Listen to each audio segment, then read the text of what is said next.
Some people don't dislike their birthday because something is wrong. They dislike it because everything about it feels like too much.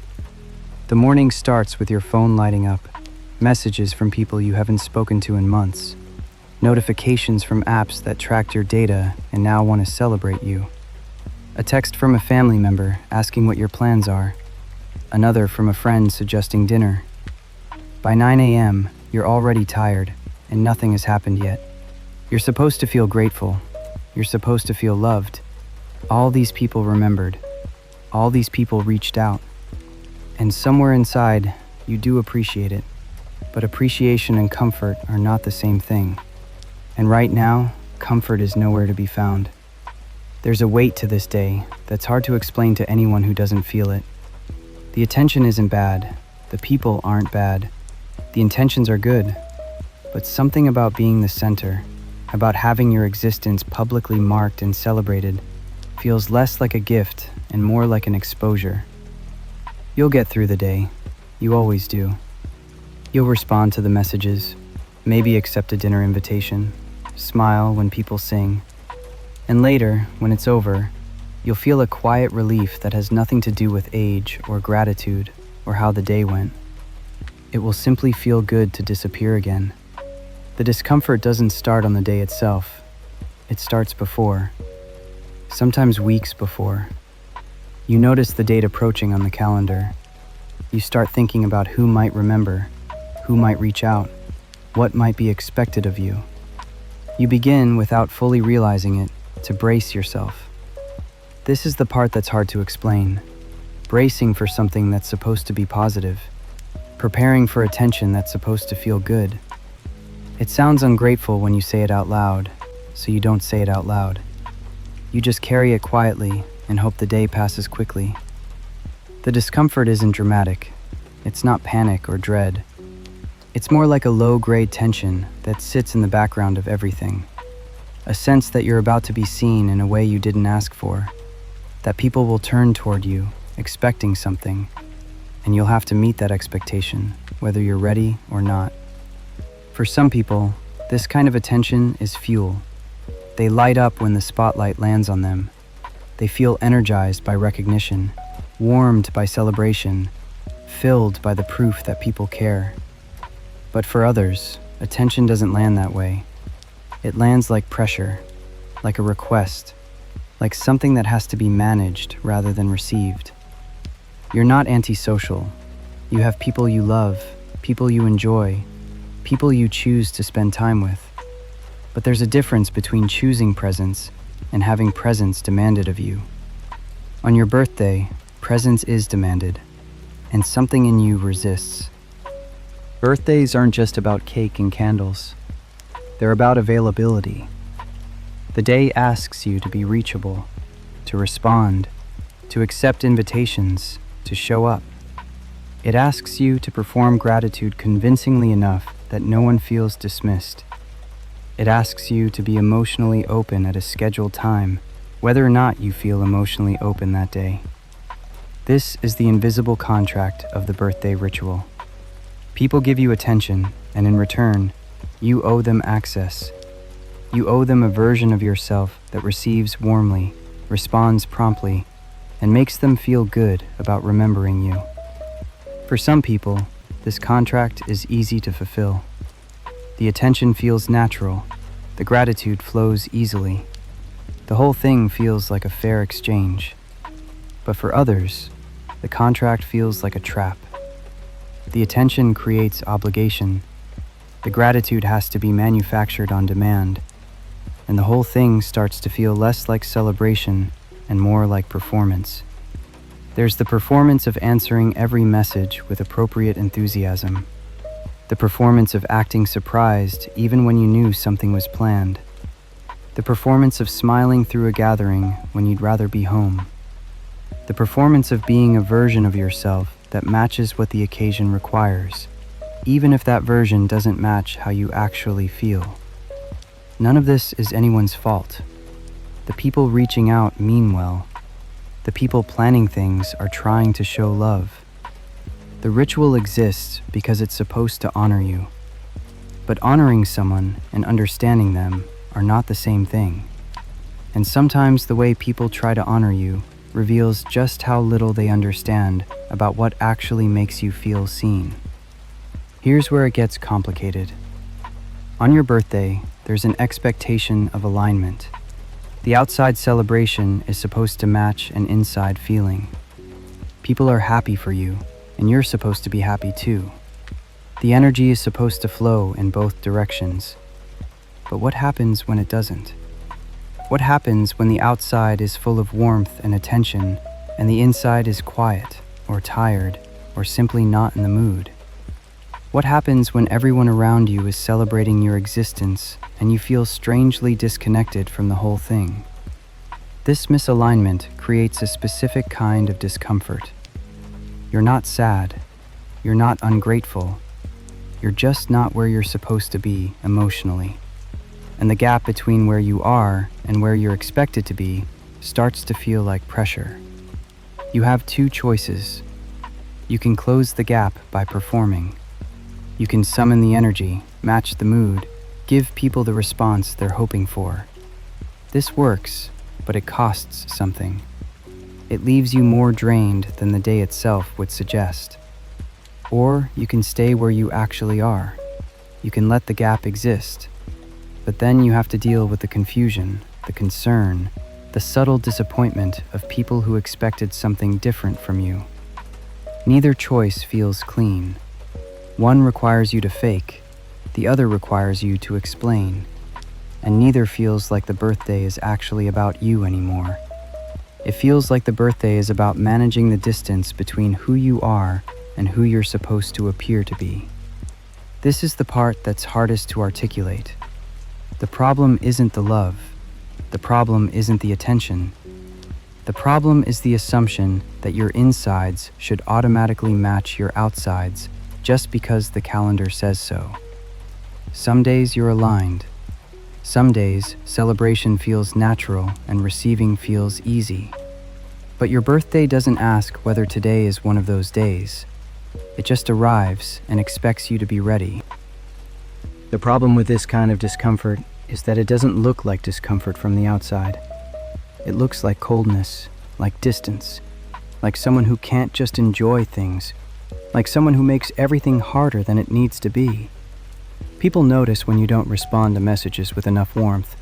They notice when you seem reluctant about plans. They notice when you're quiet at your own gathering, when you leave early, when you don't seem as happy as you should be. And because they can't see what's happening inside, they fill in the story themselves. They assume you're unhappy. They assume you're ungrateful. They assume something is wrong, or worse, that something is wrong with you. This misreading carries a cost. Relationships get strained over something that was never about the other person at all. People pull back because they feel rejected, even though rejection was never the intent. The gap between how you feel and how you're perceived grows wider, and explaining it only seems to make things worse. Because how do you explain that attention feels heavy without sounding like you're complaining about being loved? How do you say that celebration feels like pressure without sounding like you're rejecting the people trying to celebrate you? The language doesn't exist for this kind of discomfort, or if it does, it sounds too dramatic, too fragile, too much like making a problem out of something that should be simple. So you stop trying to explain. You let people think what they think. You absorb the slight distance that grows between you and the people who expected something different. And you carry the quiet weight of being consistently misread by people who mean well, but don't quite see you. This is one of the lonelier parts of the experience. The discomfort itself isn't that bad. What's harder is the isolation that comes from not being able to share it without being misunderstood.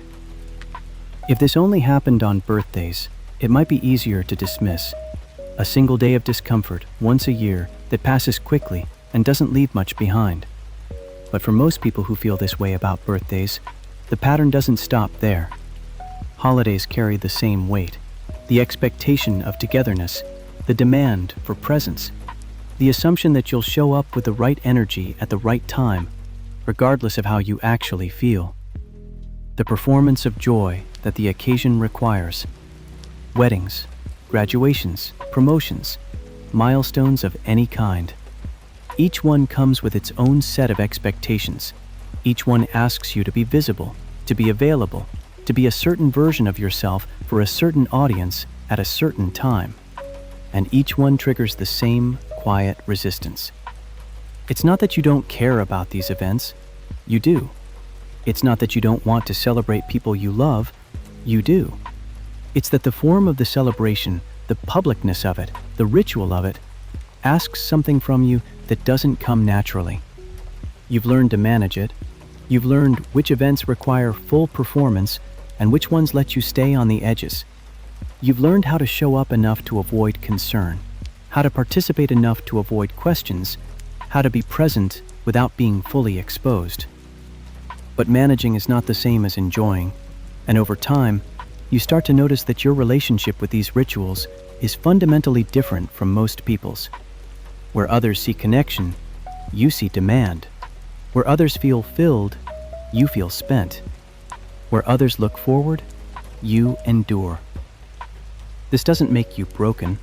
It doesn't mean something went wrong. It just means you're wired differently when it comes to public attention and social performance. And birthdays, more than almost anything else, make that difference impossible to ignore. There's a version of the story that ends with fixing, with learning to enjoy birthdays, with overcoming the discomfort and finally receiving attention the way you're supposed to. But that's not how this works, and pretending otherwise would be dishonest. Some people don't become comfortable with the spotlight. They just become more skilled at managing it. They learn their limits. They learn how to protect their energy. They learn which invitations to accept and which ones to gently decline. They build a life that accommodates who they actually are, rather than constantly trying to become someone more publicly comfortable. This isn't weakness, it's clarity. Knowing that you don't thrive under attention isn't a flaw to be corrected. It's information about how you're built. Some people are fed by visibility, others are drained by it. Neither is better, both are real. The discomfort around birthdays and holidays and public milestones, it's not a sign that something is wrong with you. It's a sign that you've paid attention to yourself, that you've noticed the patterns, that you've stopped pretending to be someone who lights up on command just because the calendar says it's time. People who feel this way often carry a quiet guilt about it. They feel like they're supposed to want the things that other people want. They feel like their discomfort is a failing, a coldness, a lack of something that other people have naturally. But the guilt isn't necessary, and it isn't accurate. You're not missing something. You're just not performing its absence. You're not cold. You're just not warm on demand. You're not ungrateful. You're just not able to convert attention into energy the way some people do. There's nothing to fix here. There's only something to know. Some people will never enjoy their birthday. They'll get through it. They'll appreciate the people who remembered. They'll feel genuine warmth toward the ones who tried. But they won't light up. They won't feel celebrated. They won't experience the day as a gift. And that's okay. It's okay to find attention heavy. It's okay to resist rituals that ask you to perform emotions you don't feel. It's okay to want to disappear on a day that's supposed to be about you. This doesn't make you difficult. It doesn't make you broken. It doesn't mean you failed at something simple that everyone else figured out. It means you know yourself. You know what fills you and what drains you. You know the difference between presence that's chosen and presence that's demanded, and you stopped apologizing for the difference. The people who understand will understand. They'll learn to celebrate you in ways that don't require performance. They'll send a quiet message instead of planning a party. They'll give you space instead of filling your calendar. They'll love you without needing you to prove you received it. And the people who don't understand, they'll keep thinking you're cold or difficult or ungrateful. They'll keep expecting something you can't give. And you'll keep letting them hold that version of you, because correcting it costs more than it's worth. You'll wake up on your birthday next year, The messages will come. The expectations will hang in the air. And you'll get through it the way you always do. Quietly, carefully, with relief when it's over. Not because you hate being alive, but because some kinds of attention don't feel like love. They feel like light you didn't ask for, pointed at a self you didn't want to show. And learning that about yourself isn't sadness. It's the beginning of knowing who you are.